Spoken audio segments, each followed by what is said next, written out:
ঠাকুর একটি গল্প বলছেন। কোনো এক বনে একটি সাধু থাকেন, তাঁর অনেকগুলি শিষ্য। তিনি একদিন শিষ্যদের উপদেশ দিলেন যে সর্বভূতে নারায়ণ আছেন, এইটি জেনে সকলকে নমস্কার করবে। একদিন একটি শিষ্য হোমের জন্য কাঠ আনতে বনে গেছিল।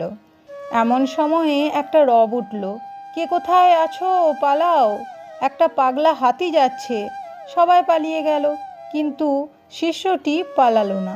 সে জানে যে হাতিও যে নারায়ণ, তবে কেন পালাবো? এই বলে দাঁড়িয়ে রইল, নমস্কার করে স্তব স্তুতি করতে লাগলো। এদিকে মাহুত চেঁচিয়ে বলছে, পালাও পালাও। শিষ্যটি তবুও নড়ল না। শেষে হাতিটা সুরে করে তুলে নিয়ে তাকে একধারে ছুঁড়ে ফেলে দিয়ে চলে গেল। শিষ্য ক্ষতবিক্ষত হয়ে ও অচৈতন্য হয়ে পড়ে রইল।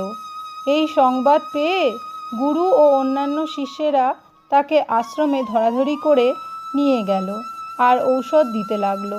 খানিকক্ষণ পরে চেতনা হলে ওকে কেউ জিজ্ঞাসা করলে, তুমি কেন হাতি আসছে শুনে চলে গেলে না? সে বললে, গুরুদেব যে আমায় বলে দিয়েছিলেন যে নারায়ণী মানুষ জীবজন্তু সব হয়েছেন, তাই আমি হাতি নারায়ণ আসছে দেখে সেখান থেকে সরে যায় নাই।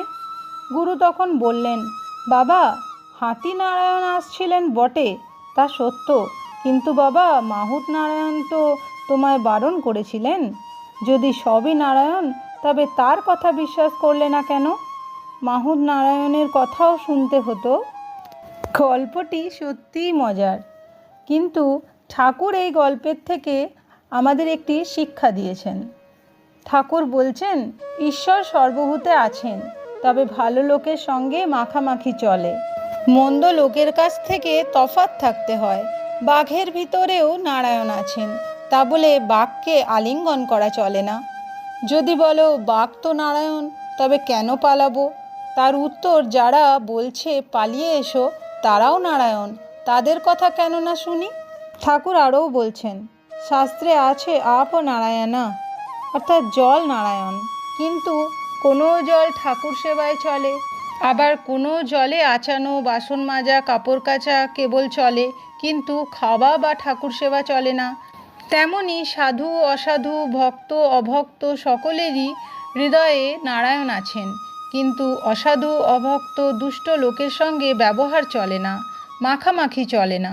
কারো সঙ্গে কেবল মুখের আলাপ পর্যন্ত চলে, আবার কারো সঙ্গে তাও চলে না। ওইরূপ লোকের কাছ থেকে তফাতে থাকতে হয়।